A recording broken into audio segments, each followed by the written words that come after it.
All right, diving in today, folks.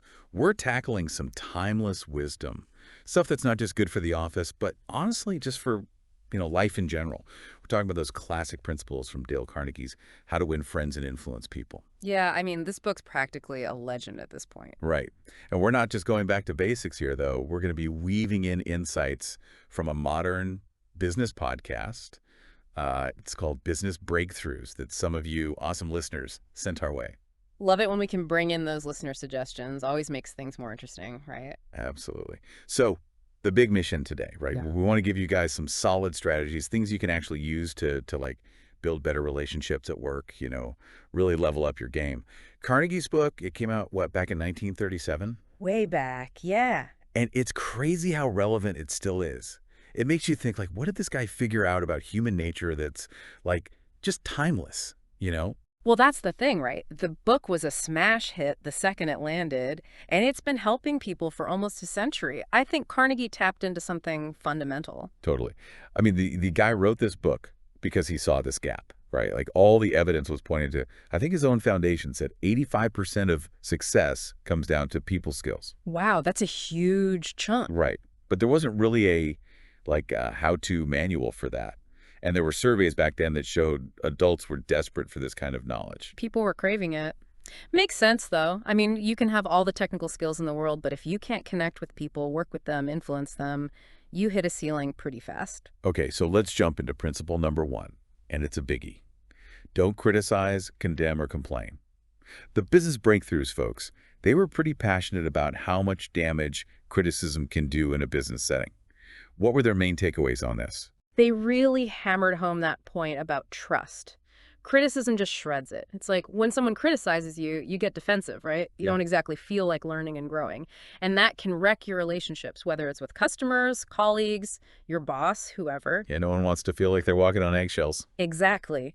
And it goes even deeper because a culture of criticism ends up stifling creativity. People are scared to take risks, admit mistakes, because they just assume they're going to get hammered for it. It's like the opposite of a growth mindset. Totally. And Carnegie, in his book, he brings this principle to life with some pretty powerful stories. Yeah.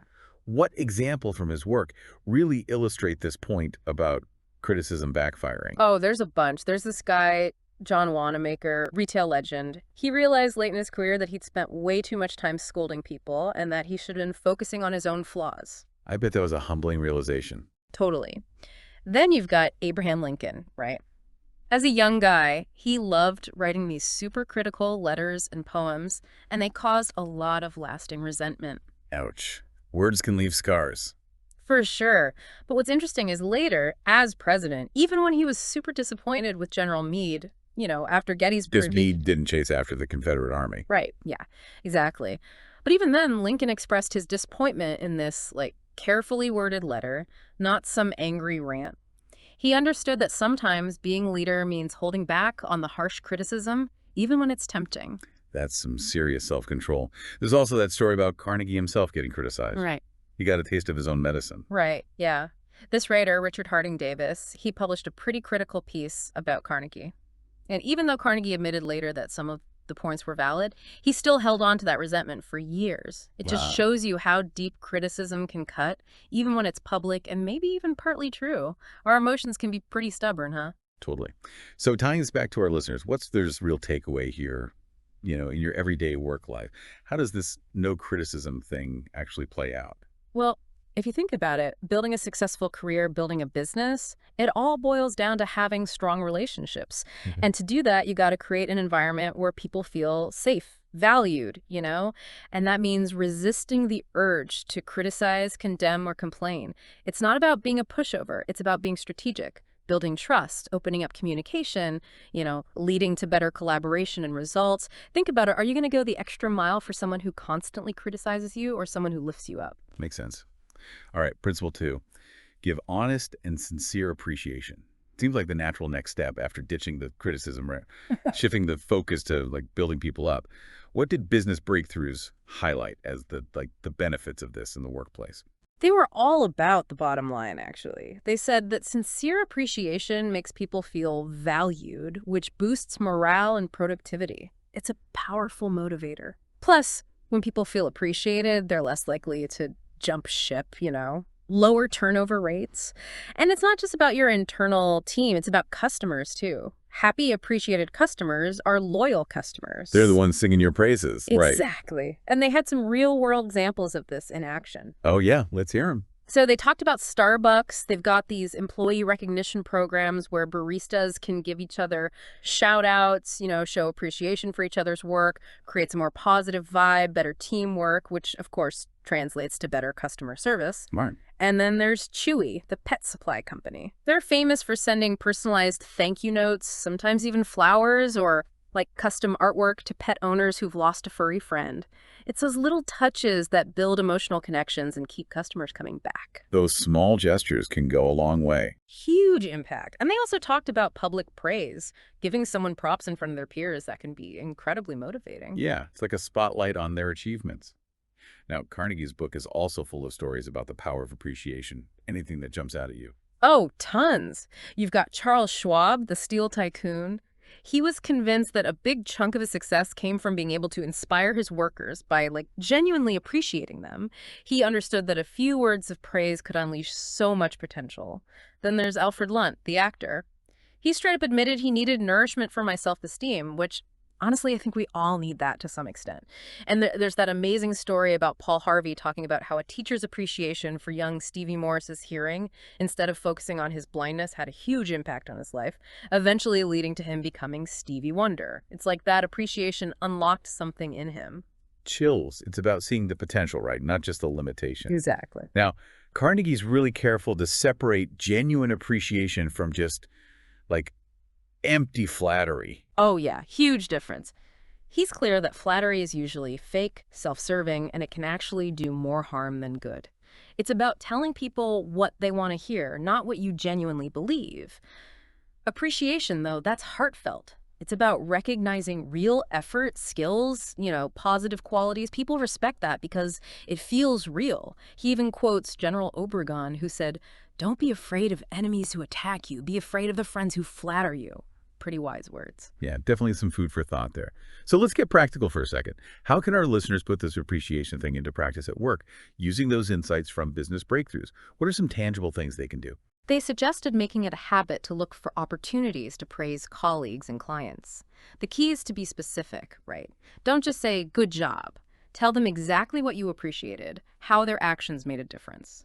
They also talked about showing appreciation in different ways, words, actions, whatever works. Could be a verbal compliment, a handwritten thank you note, giving someone a shout out in a meeting. Even small stuff can make a difference, like telling someone how much you appreciate how they handled a tough customer. That's going to mean a lot more than just a generic, "you did great." It's about being thoughtful, intentional. So how does this help our listeners in their careers?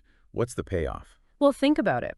When you consistently give sincere appreciation, you build stronger relationships. That leads to more loyalty within your team and with clients. It makes for a more positive, productive work environment, less turnover, and ultimately everyone wins. People are drawn to those who make them feel genuinely valued. It's just human nature. Okay, let's move on to principle 3. Arouse in the other person an eager want. This one's about tapping into people's desires, understanding what makes them tick. What did business breakthroughs have to say about motivation? Their big point was the best way to motivate someone isn't to tell them what you want, but to figure out what they want and then show them how your idea or your request can help them get it. It's about seeing things from their perspective, appealing to their needs and aspirations. Makes sense. Carnegie's book is jam-packed with examples of this. Any stories that come to mind? Oh yeah, there's that classic one about the dad who was having a hard time getting his son to eat his veggies. Instead of nagging, he framed it in a way the kid could relate to. He told him that eating his veggies would make him strong enough to beat the neighborhood bully. Suddenly, eating wasn't a chore. It was a way to achieve something he really wanted. Then there's those parents who got their picky daughter to eat breakfast by letting her help make it. She wanted to be just like her mom, feel more grown up. Stan Novak, he got his son excited about kindergarten by focusing on all the fun stuff, playing games, making friends instead of just the concept of school. So smart. How about in a more, work setting? How did Carnegie illustrate this principle in business? He tells a story about how he convinced a hotel manager to lower the rent. He didn't complain about his own finances. He focused on what the manager cared about, keeping occupancy rates high and avoiding bad publicity. He presented his case in a way that aligned with the manager's desire for a profitable, secure job. Carnegie even quotes Henry Ford, who said the secret to his success was the ability to get the other person's point of view and see things from that person's angle as well as from your own. That's what a rousing and eager want is all about. Walking in their shoes, basically. Right.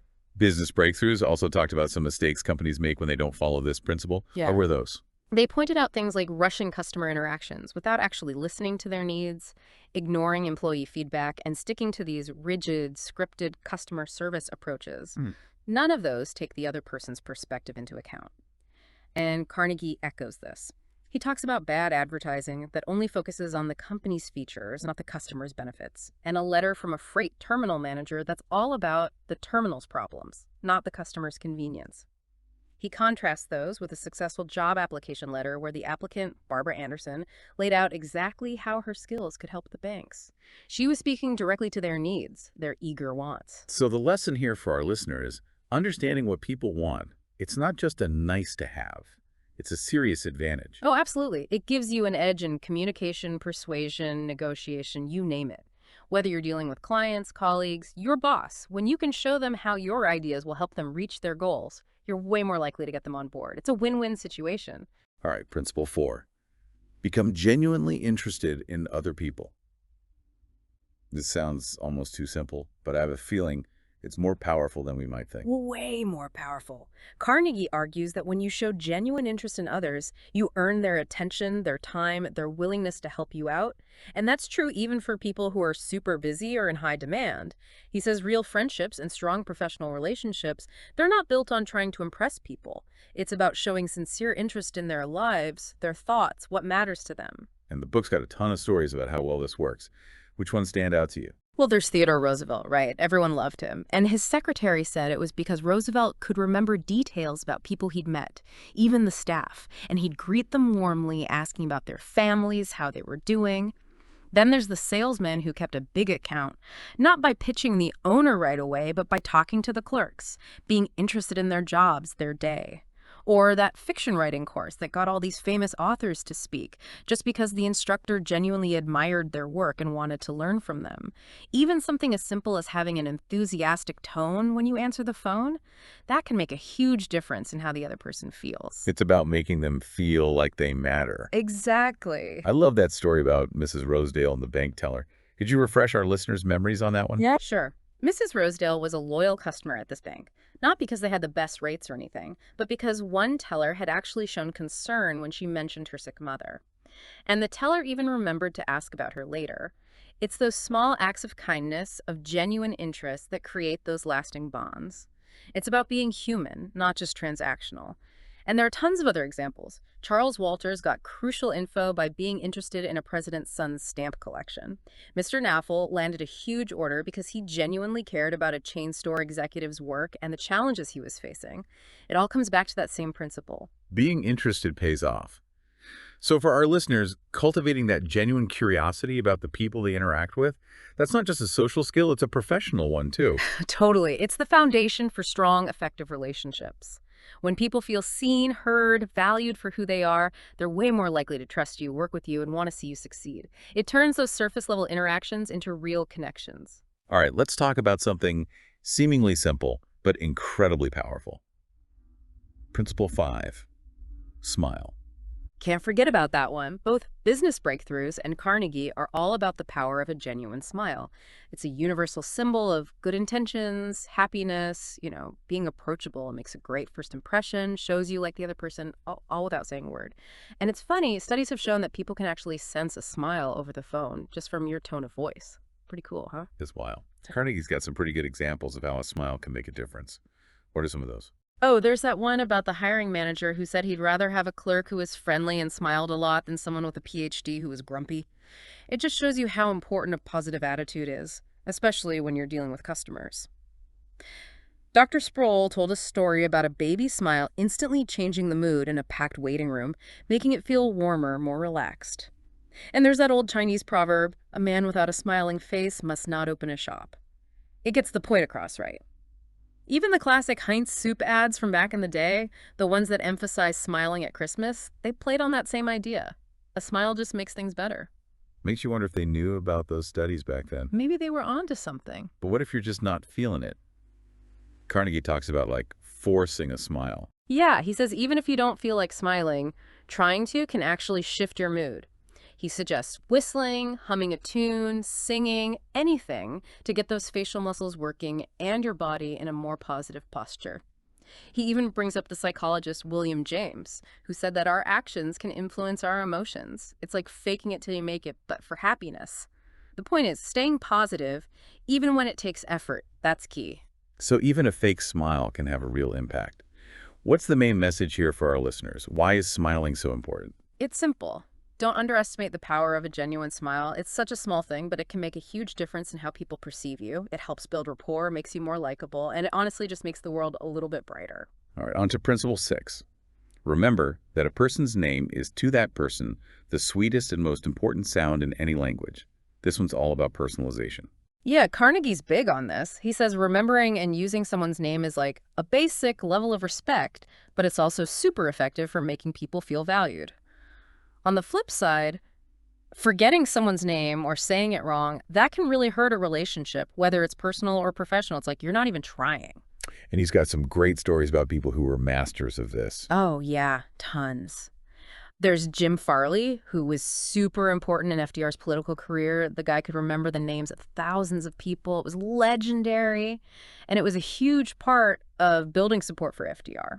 Roosevelt himself, he made an effort to remember names, even of people he just met briefly, like the mechanics who worked on his car, Napoleon III. He had this whole system for remembering names. And then there's Ken Nottingham, who always had a good experience with this, like usually grumpy cafeteria worker just because he learned her name and used it. It's like even in those little everyday interactions, names matter. They make people feel seen. Absolutely. Carnegie also gives some tips for remembering names, right? I could definitely use some help with that. He does. He says, if you don't hear the name clearly, just ask them to repeat it. Don't be shy. If it's an unusual name, ask how it's spelled. And during the conversation, try to use their name a few times. He also suggests associating the name with something about their appearance or personality. And if it's someone important, write their name down right away. Maybe even picture their face while you say their name silently to, like, solidify it in your memory. So it's about paying attention, being present. Right. Actively listening, using some memory tricks. It's all about effort. So for our listeners, what's the takeaway here? Why are names so important?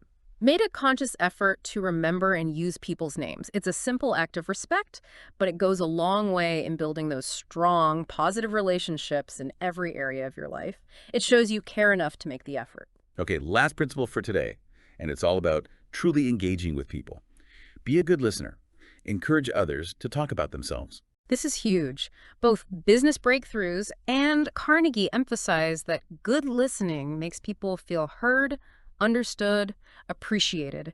It shows respect, builds trust, and it can even be the key to customer loyalty and strong partnerships. Carnegie tells some great stories about people who were considered amazing conversationalists.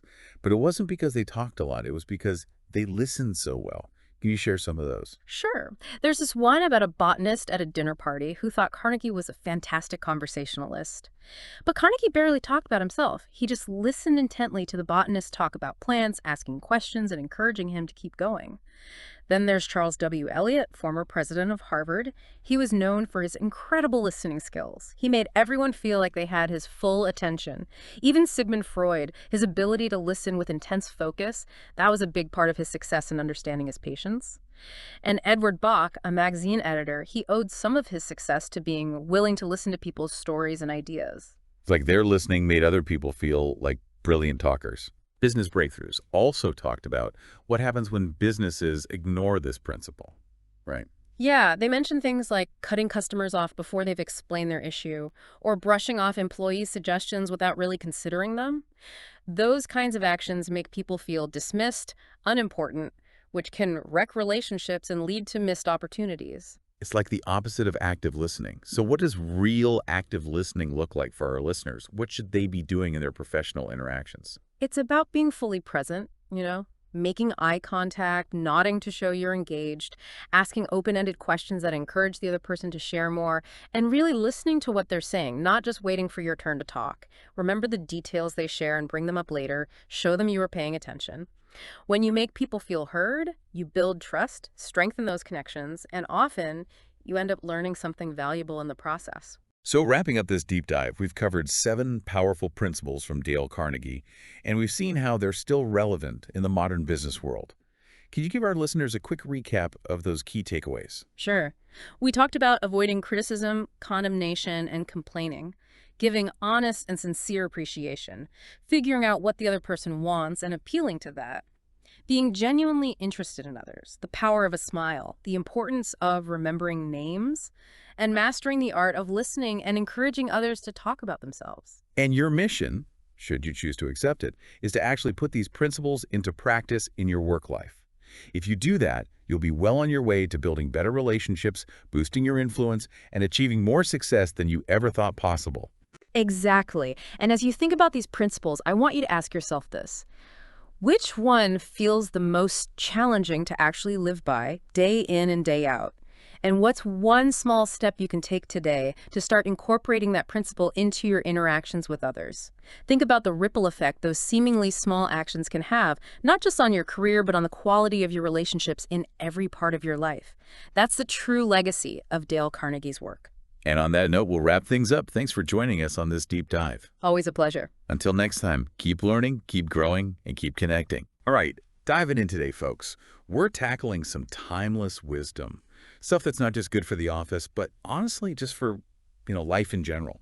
We're talking about those classic principles from Dale Carnegie's How to Win Friends and Influence People. Yeah, I mean, this book's practically a legend at this point. Right.